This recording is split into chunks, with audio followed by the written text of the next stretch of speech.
Bienvenida a la primera actividad que organizamos como agrupación Microtia Hipoacusia Chile. En esta oportunidad contamos con la grata presencia del rector de nuestra universidad, don Cristian Nasser, presente, don Daniel Concha, director nacional de SENADIS también, con doctor Ernesto Riz del Hospital Clínico San Borja Riarán y con la doctora María Fernanda Balota, que viajó desde Argentina para esta oportunidad.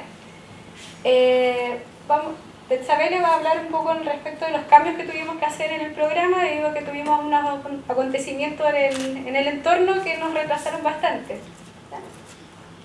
Buenas tardes, mi nombre es Betsabele Jara, soy miembro de la agrupación Microtia Hipoacusia Chile. Les voy a dar el programa de la charla, el cual ha sido modificado debido a que uno de nuestros ponentes, el doctor Juan León, se encuentra impedido de venir a la misma charla debido a una licencia médica de urgencia del día de ayer. Por lo mismo, si ustedes toman su cartola de charla, en primera instancia vamos a hablar de la importancia de la audición y comunicación con el doctor Ernesto Riz. Luego nos vamos a saltar a la doctora María Fernanda Balota en la reconstrucción auricular en microtia. Y luego de ello vamos a ir a un pequeño coffee break. Después de esta instancia volvemos acá al auditorio y vamos a hablar de la Fundación World Chile. La exposición del doctor León la va a hacer el doctor Riz. Y luego, para finalizar, una ronda de preguntas abierta que va a tener toda la instancia de hacerle todas las preguntas al doctor Riz correspondiente a las presentaciones.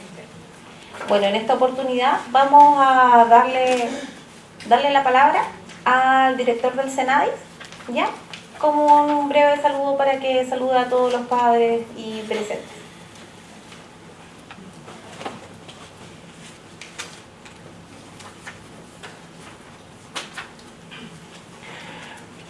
Bueno, yo primero que nada saludar al rector de la Universidad Finisterra, Cristian Nasser, también al doctor Ernesto Riz, jefe de implante cloquial, que está aquí, nos acompaña, también a la doctora Fernanda Balota y principalmente quisiera saludar a todos los papás, mamás, familiares que están aquí presentes y que los une a un tema que es bien importante y que yo lo conocí hace poco en detalle.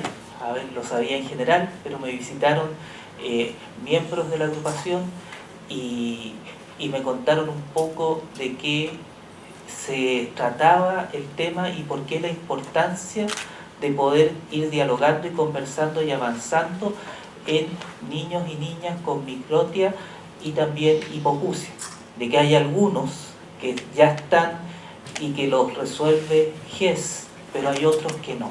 ¿Ya? Y ahí hay un tema que es importante, incluso después de esa reunión me junté con gente de la Subsecretaría de Salud, ¿ya? Y estuvimos hablando con la doctora Neculhueque, también con la otra doctora también, terapeuta ocupacional, María Soledad, no me acuerdo el apellido, pero estuvimos hablando y levantando este tema para ver qué cosas se pueden hacer. ¿Por qué cuento esto? Porque yo creo que es importante lo que están haciendo acá, que es primero la organización de los padres para poder levantar un tema y poder llevarlo a las instancias donde tenemos que conversar. Y nosotros, en este caso el Servicio Nacional de la Discapacidad, representado en mi persona, somos instrumentos que podemos apoyar con un granito de arena para ir moviendo ciertas cosas para que sucedan más cosas en este sentido y poder otorgar las ayudas, la asistencia y las adecuaciones necesarias para que los niños y niñas puedan ser independientes y autónomos. ¿Y por qué digo esto? Porque este año es el año de los 10 años de la Convención Internacional de los Derechos de las Personas con Discapacidad. Y en este sentido, aquí es importante que ustedes releven algo que en la comunidad de sordos o personas con discapacidad auditiva, que siempre me hacen, yo he estado en hartas cosas con la Asociación Chilena de Sordos, ellos defienden y han visibilizado muy bien sus derechos, pero aquí estamos con una población que a lo mejor necesita algo más que la lengua de señas, ¿ya? Y sin decir que la lengua de señas tiene una riqueza única, cultural, diversa y que hay que rescatarla, pero también hay personas que necesitan la ayuda técnica que les va a permitir poder ser independientes y autónomos y poder desarrollarse como cualquier chileno y chilena acá. Coloco este tema para decirles que cuentan con toda la colaboración y apoyo del Servicio Nacional de la Discapacidad, que no somos el único que resolvemos acá, sino que hay que hacer un trabajo intersectorial con el Ministerio de Salud, también con la JUNAEP, que también entrega ayudas técnicas, y nosotros también poniendo el tema porque nosotros tenemos que promover los derechos de las personas con discapacidad. Así que les deseo mucho éxito en este seminario, diálogo, de escucha, de capacitación también sobre todo. Yo voy a tener que retirarme un poco antes, pero quiero quedarme algunas charlas porque también necesito aprender y básicamente yo necesito irme a las 8 porque le prometí a mi señora que por lo menos una noche a la semana iba a ver a mi hijo antes de acostarse. Yo he estado llegando todas las noches muy tarde, así que pido la comprensión de los papás y las mamás. Así que mucho éxito, felicitaciones a ustedes también por la organización y que nosotros podamos seguir avanzando en los derechos de las personas con discapacidad, sobre todo en este año que se cumplen 10 años de la Convención Internacional de los Derechos de las Personas con Discapacidad y podamos seguir avanzando por un país más inclusivo. Muchas gracias y mucho éxito.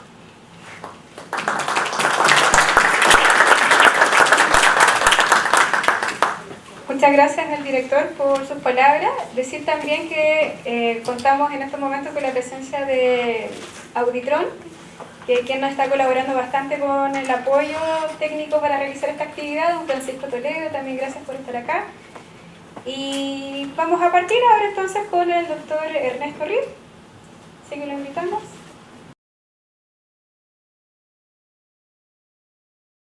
Antes que nada quería agradecer la invitación y la verdad es que para mí es un honor poder estar acompañándolos y aportar con un granito de arena, como dijo el director de la SENADI. La idea mía es poder darles una visión de qué tan importante es la audición. La doctora nos va a dar una charla espectacular de reconstrucción auricular y la otra parte que muchas veces cuando son problemas de microtia o malformación de la orejita unilateral, muchas veces le dice, bueno, conversábamos hace un rato con uno de los papás, dice, bueno, si tiene la otra, ¿qué importa? Y vamos a ver que sí tiene importancia en el desarrollo del niño, peor aún cuando los problemas auditivos son bilaterales. Un pequeño alcance, señor director, el tema de la microtia en el GES no está solucionado. Específicamente los problemas de hipoacusia de conducción no están cubiertos por el auge. Entonces lo que hemos hecho en el Hospital San Borja es tomarnos un poco de la letra chica y darle la posibilidad de hacer como una compra de audífonos para los menores. Lo que sí no se puede hacer es la compra de un dispositivo implantable, equivalente a un implante coclear, que eso estamos hablando de palabras mayores desgraciadamente. Entonces lo que nosotros estamos haciendo es dándoles el audífono equivalente a un audífono de un recién nacido bilateral. Pero desgraciadamente no tiene cobertura y yo espero que a raíz de todas estas actividades se pueda generar algo de conciencia. Nosotros tuvimos varias reuniones en el Ministerio dentro de los grupos de equipos de implante coclear. Expusimos esta situación que había un grupo de niños que no son tan numerosos, pero que no tenían ayudas de parte del Ministerio y que eran tan preocupantes como los con sordera profunda. Bueno, dicho esto, un poco, ¿por qué es importante la audición? Vamos a ver qué pasa en la medida que el niño nace, crece, cómo la audición nos va afectando. Entonces, ¿qué hace la audición? En el fondo, la audición nos ayuda a captar los sonidos que vienen desde el ambiente. Esos sonidos pueden ser voces, pueden ser golpes, pueden ser un choque, puede ser una campana, alguien que golpeó la puerta, un camión que pasó por fuera de la calle. Pero eso, ¿en qué se traduce finalmente?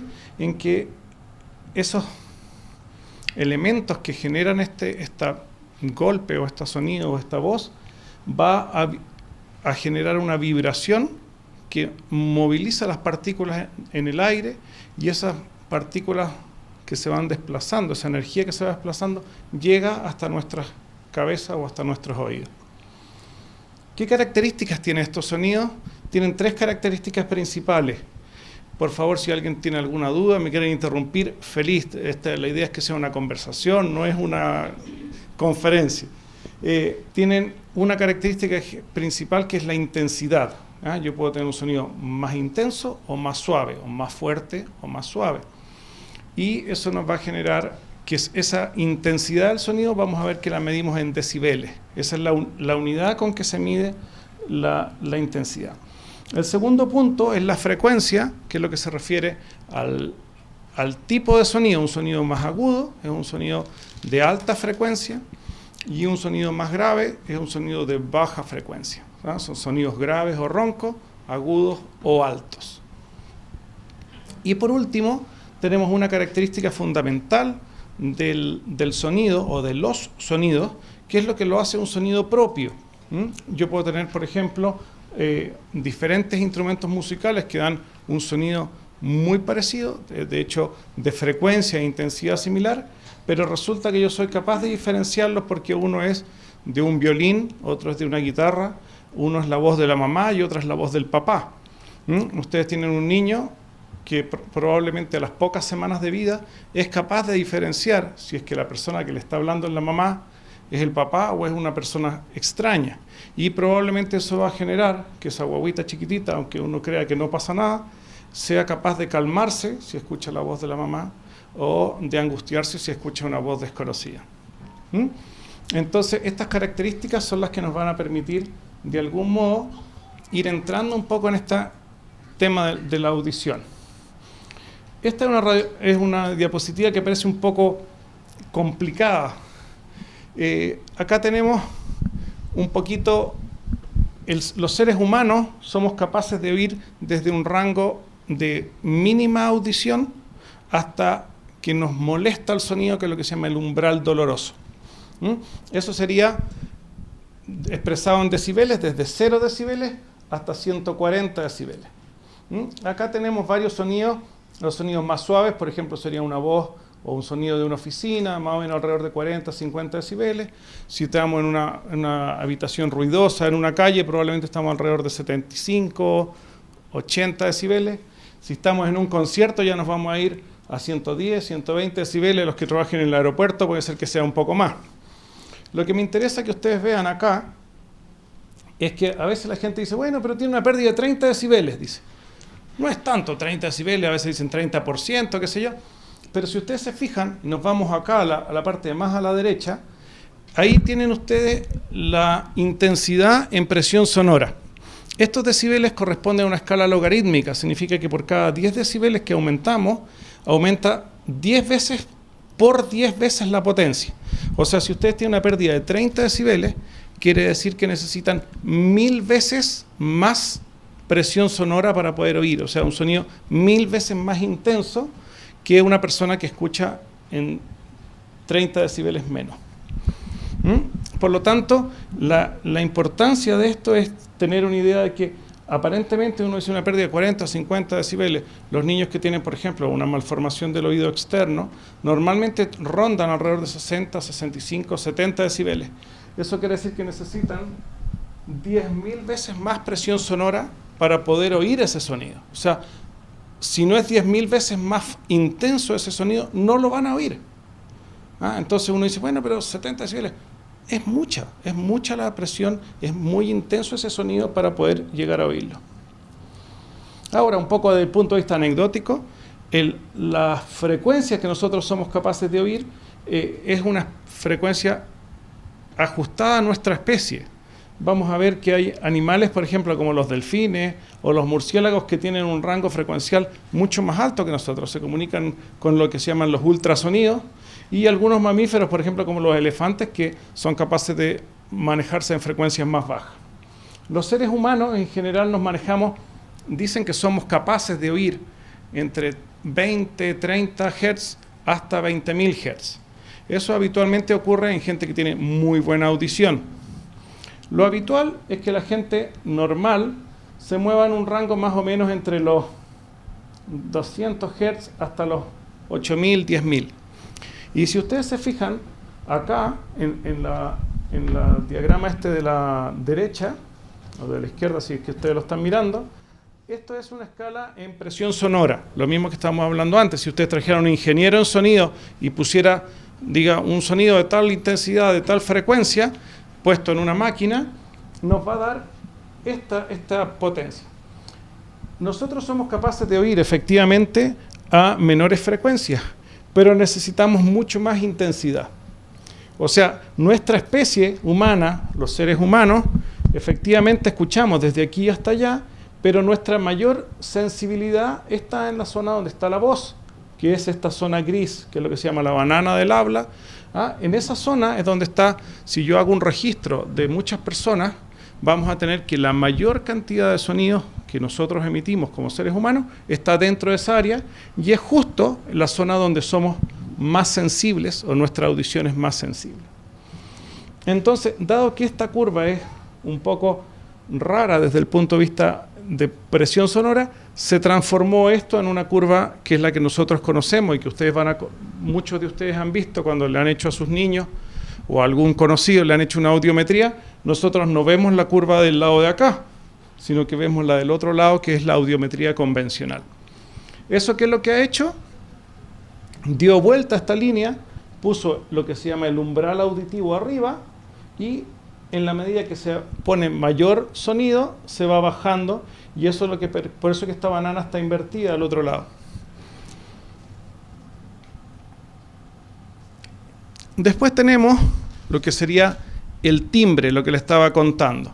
Sonidos, si ustedes se fijan ahí, por ejemplo, hay distintos instrumentos que están produciendo la misma nota musical, pero nosotros somos capaces, nuestro oído, teniendo solamente 3.500 células ciliadas, conectadas a muchas terminaciones nerviosas, es capaz, o somos capaces, de poder diferenciar un sonido de otro, un instrumento de otro, una voz de otra. Somos capaces de diferenciar si ese sonido es más intenso o es más suave. Se ha visto que a lo largo del caracol del oído interno, los sonidos van viajando y van estimulando algunas zonas del oído. Pero el oído es tan maravilloso que es capaz de determinar si es que ese sonido está solo, si está acompañado de otro sonido, si es que uno se produjo después que otro, si es más intenso, es más suave, etc. Por lo tanto, la capacidad de reconocer distintas voces, distintos instrumentos, en parte está dada por las características propias del sonido y por las características del oído. Ahora, nosotros tenemos que en la naturaleza no existen sonidos puros. Los sonidos puros los puede dar una máquina, los puede dar un equipo que se llama audiómetro, y eso nos permite poder medir o chequear eso que estábamos viendo antes. Pero en la práctica diaria, en la vida cotidiana, nosotros tenemos sonidos de todas las frecuencias, de todas las intensidades, y cada uno con sus propias características. Por lo tanto, esto que nosotros vemos ahí como un grupo musical que están cantando, probablemente represente mucho mejor lo que sea la realidad. ¿Cómo podemos medir la audición?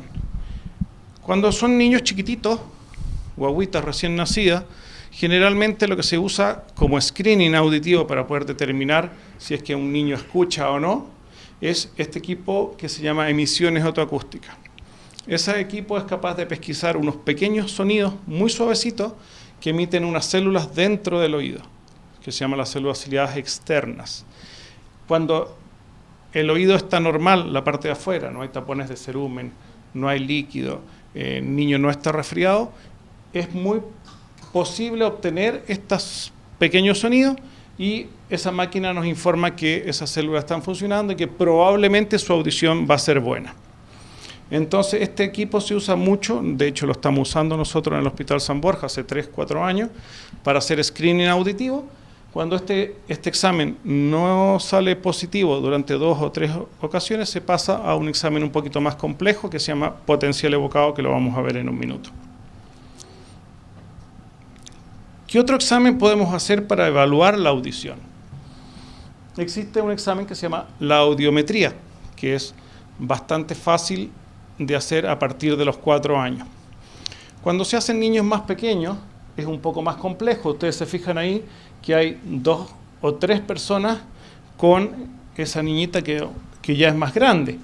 Si ustedes le tratan de hacer a un niño pequeño de 4 o 6 meses que necesitamos calibrar o regularle un audífono para poder estimular su vía auditiva, su aparato de audición, es mucho más complejo. A veces las tecnólogas tienen que fijarse si la guagüita pestañeó al ponerle el sonido, si es que se movió, si giró. Entonces es un trabajo bastante complejo, pero que nos permite de algún modo saber si es que ese niño o esa niña o el adulto, si es que efectivamente se hace un adulto, escucha o no. La característica es que el equipo con que se hace esto es capaz de emitir sonidos de una intensidad conocida y de una frecuencia conocida. Por lo tanto, uno puede hacer una pequeña curva, que es lo que se llama la audiometría o el audiograma, que se dibuja en el gráfico que está al lado de allá, y eso tiene una escala donde va la intensidad a la cual es capaz de oír la persona y la frecuencia en el plano horizontal. Por último, cuando no tenemos la colaboración del paciente o el niño es muy pequeño y nosotros necesitamos confirmar si es que esa guagüita escucha o no escucha, se puede hacer un examen que se llama potencial evocado. El potencial evocado consiste en que se coloca un sonido, habitualmente un sonido que es un grupo de sonidos que se llama clic, que son sonidos más bien de frecuencias agudas, y se colocan un par de electrodos en la zona de la frente y muchas veces en la zona de la mastoide, donde lo que nosotros vamos a registrar es la respuesta que genera el nervio de la audición al ser estimulado. O sea, en el fondo ese sonido se transforma en una pequeñísima corriente eléctrica que va viajando a través del nervio de la audición y este equipo lo capta, lo filtra, lo amplifica y se obtiene una respuesta con la cual nosotros podemos decir efectivamente el nervio está funcionando, por lo tanto ese niño tiene que estar oyendo. Este examen es el de elección para poder confirmar o descartar si es que hay un problema auditivo. Dicho sea de paso, cuando hay chicos que tienen una malformación de la orejita y no es posible poner el fono, se puede hacer un potencial evocado óseo. En el fondo, en vez de estimular a través del aire, se estimula a través de un vibrador óseo y se puede confirmar si es que la parte interna del oído está funcionando o no. O sea, con algunas excepciones, también se puede hacer para los niños que tienen una malformación. Dígame. Una consulta, cuando uno ve que un niño es como relativamente normal, ¿cierto? ¿Cómo se da cuenta uno o qué síntomas tiene que presentar para uno acudir al médico para detectar si efectivamente hay un problema de audición? ¿Cuáles serían como los motivos de consulta normales? Mira, lo ideal es, generalmente las que más se dan cuenta son las abuelitas, porque son más zorras, y dicen, mire, por viejo o por diablo, se dan cuenta, dice, lleve mi hijita a este niño al doctor porque no escucha. Muchas veces pasa que las mamás llevan los niños al pediatra y dicen, doctor, mi hijo no escucha. Doctor, mi hijo no escucha. No, si es regalón, no, si espérate, si la hermanita le traduce. Entonces, si hay falta de atención, si los niños, por ejemplo, hay un ruido fuerte y el niño sigue durmiendo, si van viendo que el niño, no todos los niños son sordos totales, ahí vamos a ver que hay pacientes que pueden tener, por ejemplo, líquido en los oídos y tener una pérdida de un 30 o un 40%, y resulta que el niño escucha, pero escucha menos, y ¿qué es lo que vas a ver? Que habla poco, que habla mal, que tiene un retraso del lenguaje, que va a llegar quizás 3, 4 años y emite muy pocas palabras. Entonces, si uno tiene sospecha de que el niño escucha mal, yo creo que debería consultar. Sí. En mi caso ya hay una operación, incluso tenía líquido en el oído. De hecho, se detectó una especie como de retraso leve en la niña y se operó y se puso unas colleras. Exacto. Pero ahora sí, ahora ella grita, tiene 3 años. Entonces, para comunicarse con el mundo, ella grita, pero no emite palabras muy claras. Debería chequearla. Sí, gracias. Bueno, aquí vamos a contestar un poco lo que estábamos conversando. ¿Por qué es importante la audición? ¿Ah? ¿Qué pasa? Porque uno podría decir, bueno, da lo mismo si escucha o no escucha, pero no da lo mismo. ¿Qué pasa? Hay varios pequeños tips o cosas que son importantes en una persona que escucha y que interioriza esta información del medio ambiente y le va a ayudar para comunicarse, para conectarse y poco a poco ir aprendiendo. ¿Ah? Vamos a ver, por ejemplo, en los primer puntos, que la audición te permite hacer un contacto con el medio ambiente. Si yo tengo, por ejemplo, una guagüita de pocas semanas de vida y se pone a llorar porque tiene hambre, porque tiene frío, porque se hizo caquita, y la guagua, ¿qué es lo que hace? Se pone a llorar. La mamá está en la pieza al lado y dice, mi amor, ya voy, espéreme un poquito. La guaguita escucha la voz de la mamá, se calma, se tranquiliza. Si esa guaguita no escucha, no va a tener esa retroalimentación, se va a angustiar, va a empezar a mirar para todos lados y no tiene esta información adicional. Por lo tanto, el hecho de poder escuchar le permite anteponerse, le permite establecer un contacto con el medio. Si hay un ruido, por ejemplo, la guaguita probablemente no recién nacida, pero ya a los pocos meses ya empieza a mirar si hay ruido, va a buscar qué es lo que pasó, va a generar curiosidad. Quiere explorar, quiere conocer.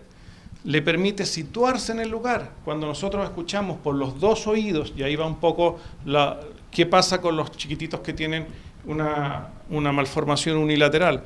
Cuando nosotros escuchamos por los dos oídos, las pequeñas diferencias de tiempo en que llega el sonido a un oído y al otro, el cerebro es capaz de internalizarla y hacerse un campo espacial. Si yo cierro los ojos y siento un ruido por acá, yo sé que ese ruido es más fuerte o es más suave y que está en la parte de atrás mío. O si yo siento una sirena que viene desde allá, lejos, y va avanzando, yo puedo hacerme un mapa en el espacio, en mi cabeza, de dónde viene y hacia dónde va. Y eso es porque el sonido va a llegar con pequeñas diferencias de tiempo a ambos oídos. Entonces, eso nos permite localizar y crearnos en nuestra cabeza un mapa espacial. Cuando uno tiene solo un oído, eso no se puede lograr. La ubicación espacial del sonido se necesitan los dos oídos funcionando. Cuando uno va conociendo, va creciendo, esta guaguita que va creciendo, empieza poco a poco a reconocer las voces de las personas, a reconocer los ruidos y les generas confianza, genera vínculo, ¿ya? Se ha visto que las guaguitas son capaces de reconocer los estados de ánimo. Si alguien le dice, ya, pues cállate una vez, es muy distinto, ya, mi amor, ya vengo, espérese un poquito. O sea, esos generan esos pequeños cambios de estado de ánimo, de entonación de la voz, del ritmo de la voz. Las guaguitas son capaces de reconocerlo y lo van interiorizando, lo van computando, y eso les permite el día de mañana desarrollar su lenguaje, desarrollar su forma de comunicarse imitando esos patrones que vieron de sus papás. El sonido, la audición en realidad, es multidireccional. Nosotros no podemos decir, ¿sabe que yo escucho de adelante, escucho de atrás, escucho del lado? Escucho de todas partes. El sonido me llega de todas partes hacia los oídos. Por lo tanto, yo puedo escuchar al vecino del segundo piso o el que va por detrás o por delante. La audición no duerme. Nosotros podemos estar durmiendo y se cae un cuadro, uno se despierta y se asusta. Por lo tanto, es un sentido que está 24/7 funcionando. Los dos oídos, por lo tanto, nos permiten una interacción con el medio muy importante, muy enriquecedora. Esto nos permite, obviamente, generar una actitud de exploración respecto al medio ambiente y una actitud de alerta. Nosotros hemos tenido, por ejemplo, algunos lolas ya, son todas mujeres me parece, que se implantaron en el hospital, que tenían 16, 17 años, y a esas alturas ya no esperábamos que generaran lenguaje, que fueran capaces de desarrollar lenguaje solo con el implante. Pero uno de los objetivos que se planteó era que estas chiquitas estudiaban, salían solas de su casa, y al tener el implante, por ejemplo, si les tocaban la bocina, que no las atropellaran. Entonces, generar un contacto con el medio, una situación de alerta frente a una cosa imprevista, puede ser dado por una capacidad de oír. Se ha visto que las guaguitas, poco a poco, en la medida que van creciendo, empiezan a jugar con su aparato vocal emitiendo sonidos, al comienzo emiten vocales, después empiezan a emitir consonantes, empiezan a jugar la, pa, ma, y poco a poco empiezan a explorar su sistema vocal y empiezan a repetir lo que escuchan de los papás. Y, ¿sí? Por supuesto.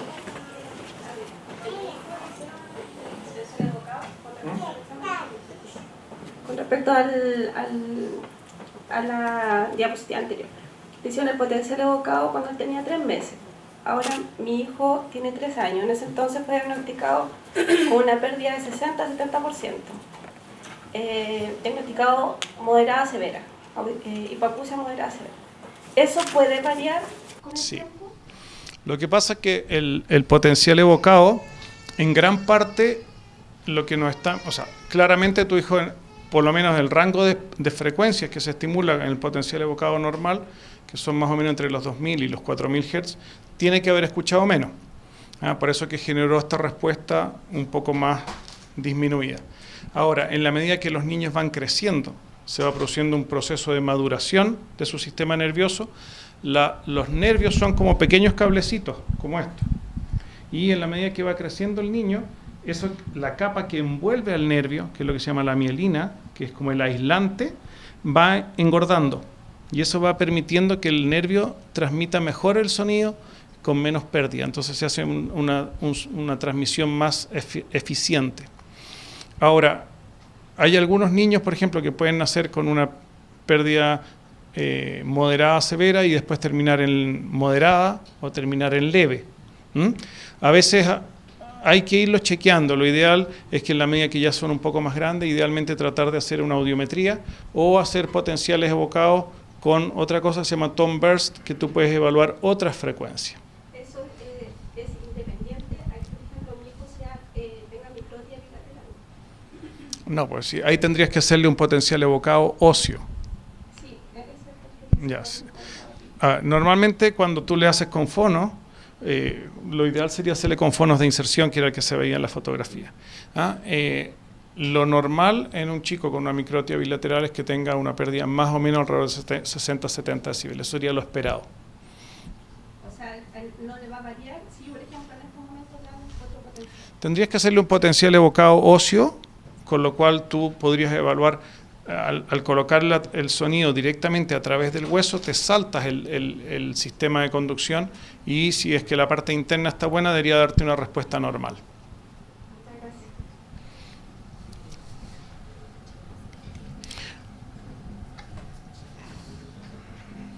Ahora, si tenemos nosotros este niño que ha ido incorporando conocimientos, que ha ido incorporando palabras, frases que ha ido escuchando, esas se van alojando dentro de su cerebro y finalmente tienen que ser emitidas o expulsadas hacia afuera. Este dibujo lo encontré y me gustó en el sentido de que uno puede ver que hay toda esta información que ha ido recuperando ese niño, ya sea por el contacto, por la audición, por lo que ha ido captando del medio, se va internalizando en la medida que la audición está buena. Si el niño escucha menos, todo este contenido que está acá adentro va a ser más pobre, va a ser de menor calidad. Por lo tanto, ese niño cuando se quiera expresar, cuando quiera emitir ideas, opiniones, pensamientos, va a ser un pensamiento mucho más simple y más básico. ¿Qué otra cosa tiene importante la audición? La audición es la que nos permite tener de algún modo un concepto del tiempo. Si yo tengo un sonido que está permanentemente así, o es un sonido tit continuo, o es un sonido que todo eso te da una variación en relación al tiempo, y eso nos permite también de algún modo, la persona que tiene una audición normal, poder tener un concepto del tiempo distinto del que no lo tiene. Y por último, esto obviamente que influye en que esa persona va a tener mejores hábitos de lectura, mejores hábitos de pensamiento, va a tener, por lo tanto, una mejor integración social, familiar y laboral. Está muy demostrado que los pacientes con pérdidas importantes de audición, que no son rehabilitados, que no usan audífono, que no se han colocado implante coclear, tienen mucho menos escolaridad, tienen menos acceso a trabajo bien remunerados, menos posibilidad de acceder a estudios. Algunos de ellos incluso, si tienen sorderas profundas, no tienen capacidad de desarrollar lenguaje oral me refiero, pueden tener lenguaje de señas, que lo ideal es que tengan alguna forma de comunicación. ¿Qué tipo de pérdidas auditivas tenemos? Bueno, vamos a ver que la hipoacusia o pérdida auditiva es la disminución en la capacidad de oír. Esta puede ser leve, moderada o severa, ¿ya? Y profunda. Eso está determinado por los decibeles que necesitamos poner adicionales para que esa persona escuche. Antes hablábamos que el umbral de audición era lo que uno ponía en la audiometría. Cuando nosotros no escuchamos un determinado sonido, se pone más fuerte, más fuerte, más fuerte, hasta que la persona dice, lo escucho. Y cuando nosotros escuchamos a 40, a 60, a 70 o a 80 decibeles, vamos a tener que las pérdidas pueden ser leve, moderada, severa o profunda. Ahora, dependiendo del lugar donde se encuentre la pérdida auditiva, si esa pérdida auditiva es por un problema en el oído externo, en el pabellón auricular o en el conducto auditivo externo, porque ese chiquitito, junto con tener una malformación de la orejita, ¿estamos apurados a tiempo? Vamos a poner entonces. Tiene, por ejemplo, una malformación del conducto, va a tener lo que se llama una hipoacusia de conducción, y si tiene una pérdida o un daño a nivel del caracol o del nervio auditivo, va a ser una hipoacusia neurosensorial.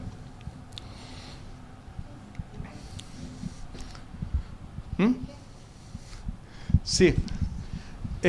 Lo otro que también es importante comentar, que hay algunas personas que tienen una pérdida auditiva después de los 3 años. En general se habla que son prelinguales o prelocutivos. En el fondo, una persona, un niño que logró aprender a hablar y que perdió la audición, por ejemplo, porque tuvo una meningitis, porque tuvo una fractura de los huesos del cráneo y perdió la audición, esa persona ya logró incorporar algunos patrones de lenguaje y va a ser más fácil de poder rehabilitar que un niño que nunca ha tenido contacto con el mundo sonoro.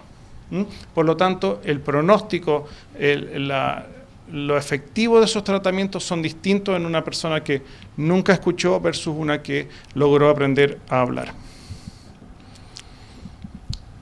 ¿Qué tan frecuentes son las pérdidas auditivas? Se dice que más o menos 5 de cada 1000 recién nacidos tienen algún tipo de pérdida auditiva, englobándolas a todas, unilaterales, bilaterales, leve, moderada, severa, profunda, malformaciones, etc.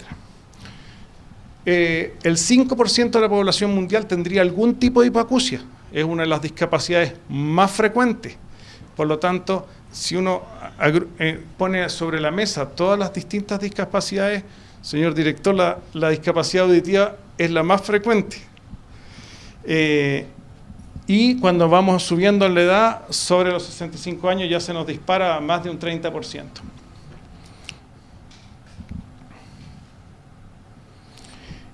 ¿Qué podemos hacer? Lo ideal es hacer un diagnóstico lo más precoz posible, ojalá al nacer. Se está trabajando a nivel del Ministerio de Salud para poder hacer un screening universal, que significa poder evaluar desde el punto de vista auditivo a todos los recién nacidos para poder pesquisarlos, ojalá recién nacidos, ojalá que antes de los 6 meses estén con audífonos y si es que necesitan, ojalá antes del año con implante. Estos chiquititos tienen que ser apoyados con terapia de fonoaudiología. Es importante el segundo párrafo, que me lo preguntabas por allá. Hay un 95% de los niños que tienen hipoacusia que son originarios de familias con audición normal. Hay muchos papás que son sordos que tienen hijos sordos, pero la gran mayoría de los niños sordos provienen de familias que tienen audición normal. Entonces los niñitos regalones, los que no ponen atención, los que se le caen las cosas y el niño sigue durmiendo, ojo y atención. Deben ser implementados, deben tener terapia vocal para permitir el desarrollo del lenguaje. Y obviamente el tratamiento va a depender de a qué edad se produjo la hipoacusia y qué es lo que generó la hipoacusia. Si fuera efectivamente un líquido en el oído, se le colocan colleras. Si la hipoacusia es unilateral, va a verse absolutamente imposibilitada la capacidad de orientarse en relación a los sonidos. Ahora, el resto de las capacidades, de la capacidad de aprender lenguaje, de interiorizar normas, interiorizar todo lo que implica el desarrollo cognitivo, de pensamiento, eso va a estar normal. Solamente se va a ver imposibilitada la capacidad de localización, y cuando esos niños o esas personas están en un ambiente ruidoso, van a tener mayor dificultad para entender.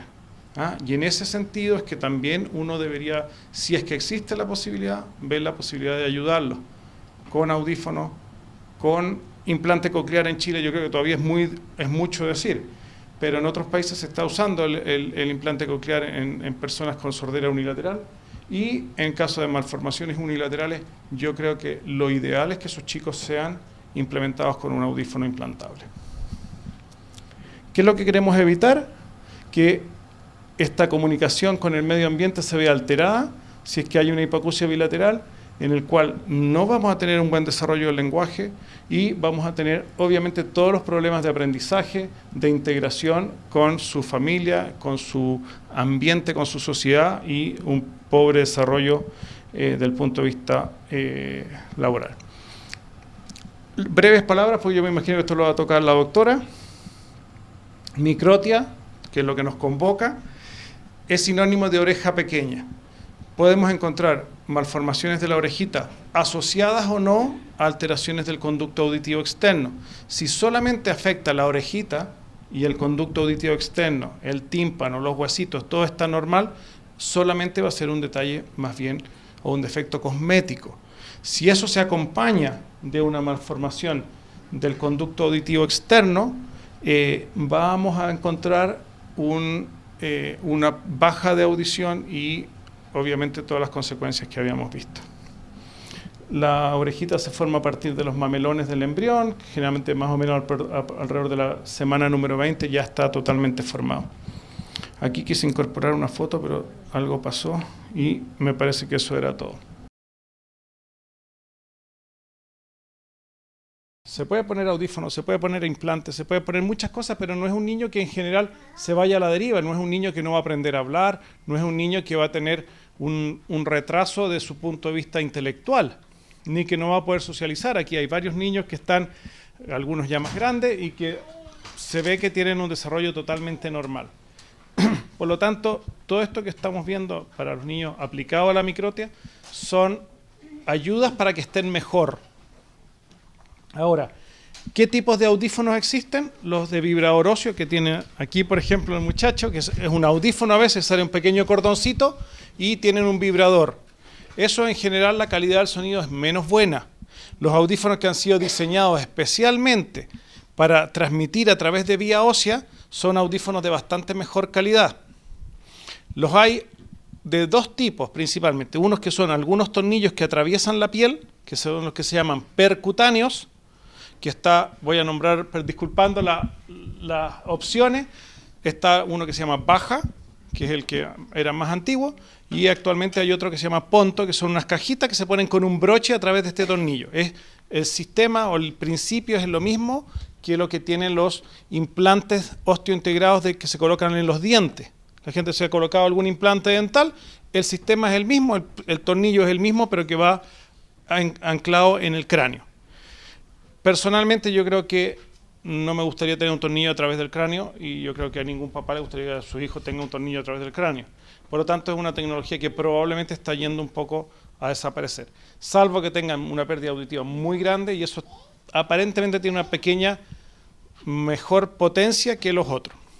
Y después están los que son a través de imanes, que son los que van a través de la piel, que está el Sofono, que nos invitaron nuestros amigos de Auditron, que tiene una pequeña placa de imán que va atornillada sobre el cráneo y internamente no tiene ninguna parte que sea activa. Por lo tanto, pueden cambiar 50 veces el audífono de afuera, porque en 2-3 años más salga uno más chico, uno más grande, uno que se conecte por Bluetooth, por lo que sea. Se puede conectar el nuevo aparato a la placa de imán exactamente igual. No se necesitan nuevas cirugías. El imán lo más probable es que no se va a dañar ni se va a echar a perder. En caso del golpe, también se corre, se mueve, no le pasa nada. Va atornillado al cráneo. No, pero el audífono... El audífono es como que tengas un Bluetooth o un celular. O sea, se le puede caer o puede pegarse. Sí, claro, o te puedes tirar a la piscina con el aparato también y se quema, pero no es la idea, digamos. Ahora, lo que va adentro no tiene posibilidad de dañarse. Hay otro aparato que es más o menos similar, que se llama el Baja Track, que va un tornillo óseo integrado, igual que el de los dientes, y va con un disco de metal, que personalmente yo creo que para niños más pequeños no creo que sea muy recomendable porque el disco es más o menos grande. Y tienen el inconveniente que si se pegan en un borde, el disco se puede soltar y el tornillo salirse. La parte activa va afuera y el costo es, creo que el doble que el sofono. ¿Se recomienda el software? Yo he trabajado mucho con sofono, yo he colocado baja, he colocado sofono, hemos colocado un ponto y yo creo que si... Déjame terminar la idea. Y el sofono anda muy bien. El otro que hay es uno que se llama Bone Bridge, que es un aparato electrónico que se coloca dentro del cráneo, es un sistema electrónico y tiene un pequeño tamborcito que se conecta con un pequeño disco externo. Estéticamente es más bonito, el costo prácticamente también es casi el doble que el sofono. Y desde mi punto de vista eso tendría la posibilidad de que eventualmente en 10 años más el aparato cumpla su ciclo de vida y tú tengas que operar para sacarle y ponerle otro y volver a invertir. Por lo tanto, si tú me preguntas mi opinión, yo creo que por costo, por riesgo, por duración, por posibilidad de que el día de mañana quieras cambiarle el audífono, salga uno más chiquitito o uno más bonito, yo pondría sofono. ¿El sofono qué durabilidad tiene? ¿El implante? El implante es una placa de metal, así que puede durar toda la vida. No sé si ustedes tienen alguna información distinta. No, pero, por ejemplo, desde el punto de vista de respaldo de fábrica, el implante tiene 10 años de garantía, entonces se asume que ya una vida útil mucho mayor que eso. Una vez que se lo ponga a un niño ya de adulto, no tendrá que cambiar. Exacto, es que eso es lo que dice el doctor, que como es algo tan simple que va bajo la piel, todo el desarrollo tecnológico va a estar en la parte externa. Entonces, el implante, lo que va bajo la piel, no hay riesgo. Solamente la forma de conectarse. Exacto. Según la última información que a mí me entregaron de Sofono, el implante estaba garantizado de por vida. Ya. Y lo que sí tiene garantías 2 años es el procesador, que es la parte externa que dice el doctor, que eso, claro, con el tiempo va a ir evolucionando, se va a ir achicando, va a ir cambiando. Y eso es lo importante siempre, es que el implante sea como... Espera, estamos acá. Claro. Gracias. Dime. Lo que pasa es que nosotros, nuestro hijo es chico todavía, entonces compramos el tema del Contact Mini, que es de la misma empresa de Medel, que es la misma empresa del Bone Bridge. ¿Cuál dijo que usted era la diferencia con los otros dos? A ver, lo que pasa es que sobre todo por la vida útil que nos llama el la Contact atención. Mini es un audífono que está diseñado específicamente para ser usado en niños pequeños. La ventaja que tiene, no sé si tú le colocaste el unilateral o bilateral, El unilateral, el precio es bastante menor. Ahora, tú puedes usar cualquiera de estos audífonos que estábamos hablando, el Baja, el Ponto, el Sofono, y lo puedes usar también con cintillo. ¿Ya? Ahora, el precio de ese audífono es mucho más caro. Ahora, si tú el día de mañana tú le compras el Contact Mini y quieres hacerle un audífono implantable, lo tienes que tirar a la basura y comprar otro. No, a lo que voy es porque obviamente donde nosotros compramos el Contact Mini nos dijeron que esto era el inicial. Para seguir con el Bone Bridge. El Baja. O el Bone Bridge te tiene que haber ofrecido.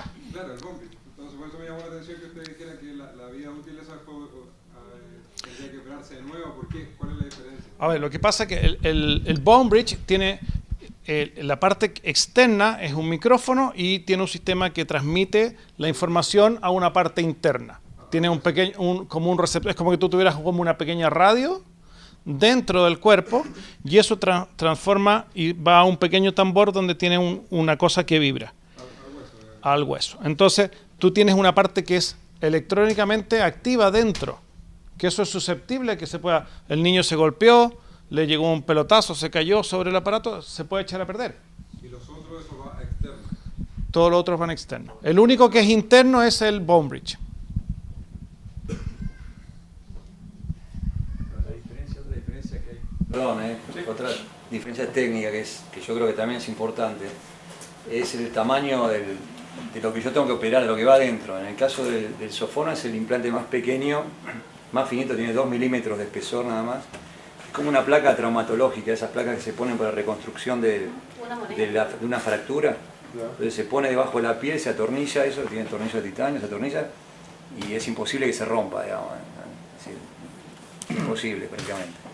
Entonces, y eso, como no tiene parte electrónica interna, es una plaquita de titanio nomás, eso no se puede descomponer.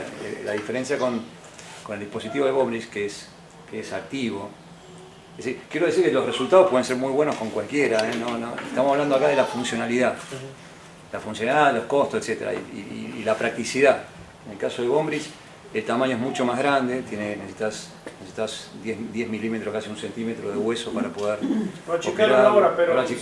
No sé si lo achicaron, no, lo que hicieron es poner unos separadores que lo sacan, lo ponen más externo, que no sé cómo funciona eso. Inicialmente la edad de operación era 18 años, ahora la bajaron creo que a 10 o a 12 años. Pero por el tamaño, ¿por qué la edad? Porque es grande. Si vos lo ves, si vos pedís que te muestren, quiero ver qué es la parte interna. No, sí, lo vimos. Y vas a ver la parte interna de los otros dispositivos y es mucho menor. Entonces, bueno, es una cirugía más compleja. Y seguramente, como lleva parte electrónica, la electrónica no dura toda la vida. En algún momento se descompone a los 5, 10, 15, 20 años. O sea, en algún momento va a pasar, va a ser superado por otra tecnología y es muy probable que el paciente tenga una operación o 2 operaciones más en su vida con esa tecnología. ¿Cuál es el costo del software? Bueno, acá el costo En el área está, ¿Por cada cuánto nos dan gratis?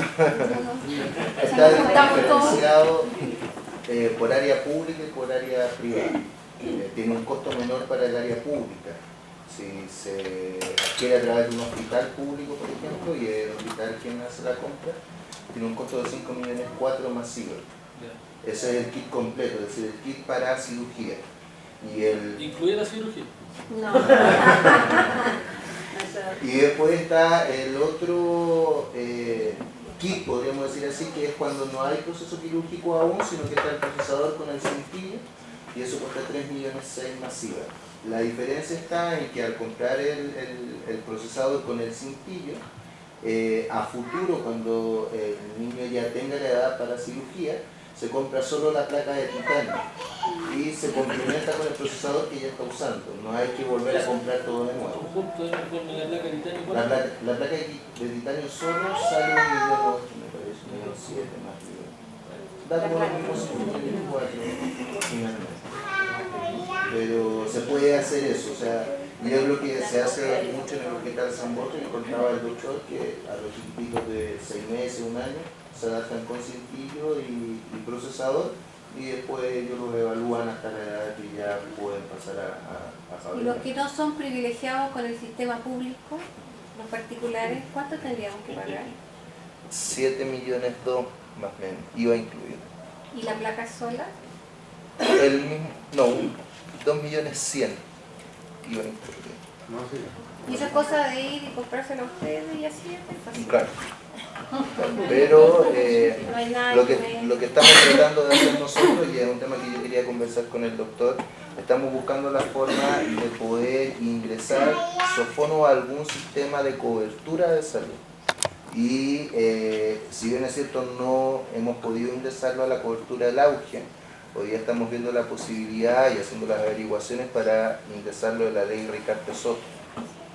Lo que buscamos nosotros también es demostrar la necesidad que existe en una población a nivel nacional de contar con este sistema y que muy pocas familias cuentan con los recursos para poder financiarlo. Entonces, hoy día estamos trabajando en conseguir la información, la documentación para poder presentarlo al ministerio y ver si logramos la cobertura por esa área.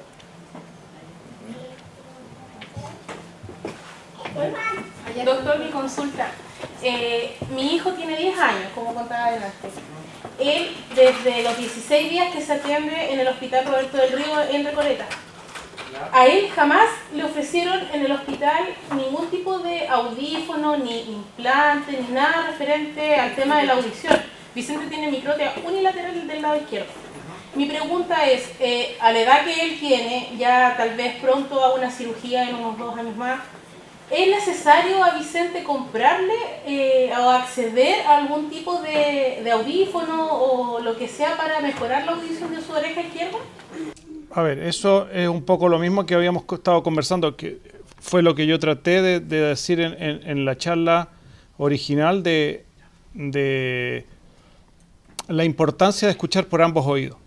O sea, si tú tienes claro que él con un solo oído puede hacer una vida 100% normal, tú puedes saber que lo único que va a tener es limitación de no saber de dónde le están hablando, de dónde vienen los ruidos. Ahora, puedes colocarle un audífono y va a estar mejor. O sea, si tú me preguntas mi opinión, yo haría todo lo posible por colocarlo. Es que esa era mi pregunta, porque yo a él fui al Compin a ver su tema de discapacidad y a él le dan un 35% de discapacidad al no tener audición de su oreja izquierda. Entonces él tiene movilidad reducida, además en su credencial de discapacidad, netamente porque él se marea en la locomoción y no puede andar en las micros mucho rato, por el mismo tema del oído, donde lo tiene tapado. Él tiene canal auditivo, lo tiene indemne, pero tiene tapado con su micro. Porque si tiene conducto auditivo se podría operar. Y hacer un... No, pues si dices que tiene conducto, normalmente el conducto muchas veces termina en una placa de hueso. Entonces tú puedes levantar la piel, sacas la placa de hueso y la conectas con el tímpano. Esos son los casos que son más fáciles de arreglar. Ahora, cuando son, entre comillas, inoperables, que está contraindicada la cirugía, todo este tipo de audífonos son la opción.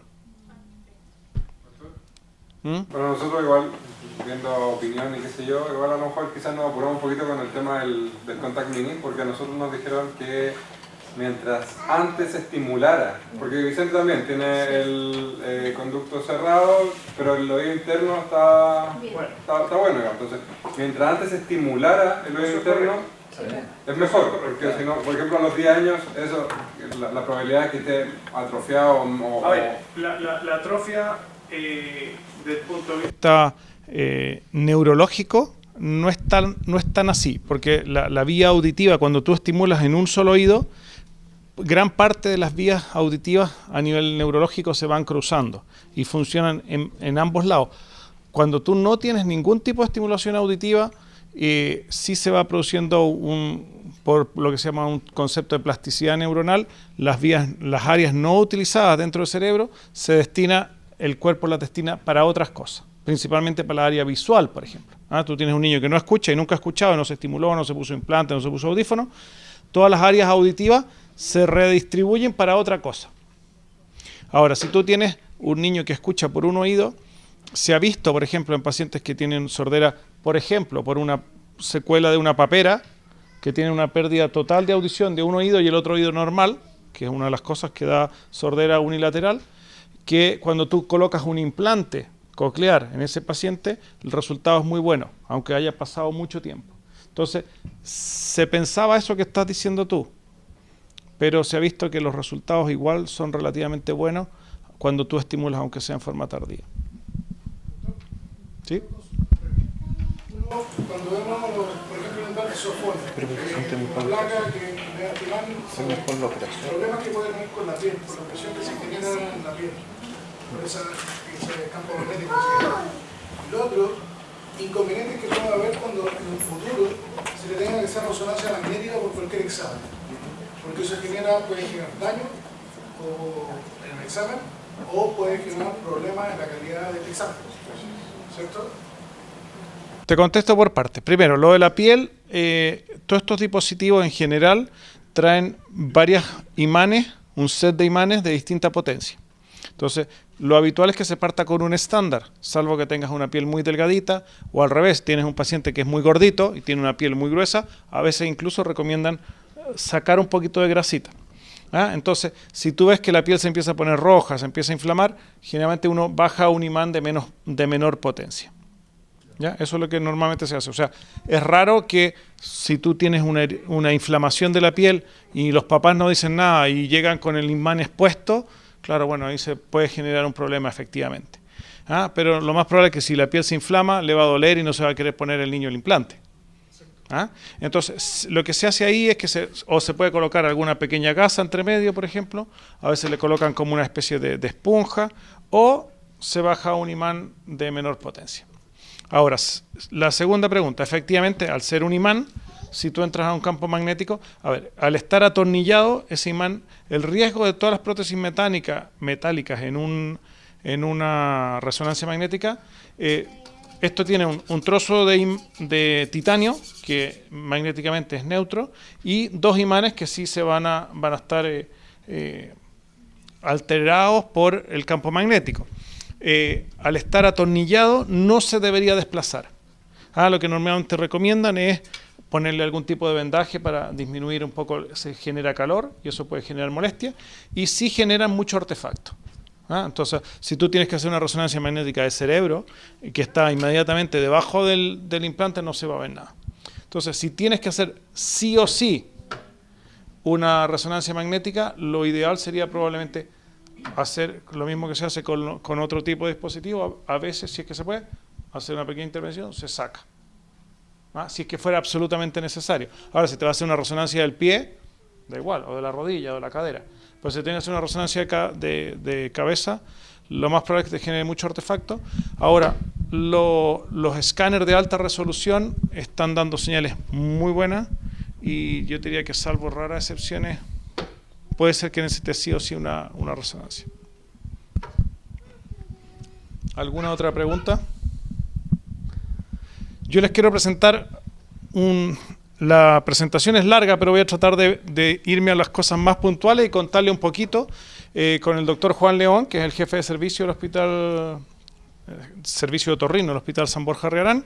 Creamos hace unos 3 años ya, no sé si sale ahí la fecha de fundación, esto que se llama la Fundación World Chile, Un Mundo de Sentido. Es una fundación sin fines de lucro que lo que busca es poder dar atención a los pacientes del hospital. World es, si ustedes se fijan ahí, es la palabra mundo y las siglas del medio son la palabra ORL. Bueno, ¿de dónde sale esto? De que hay una gran cantidad de pacientes que tienen que pedir una gran demora para poder acceder a una atención de especialista y una gran lista de espera para intervenciones quirúrgicas.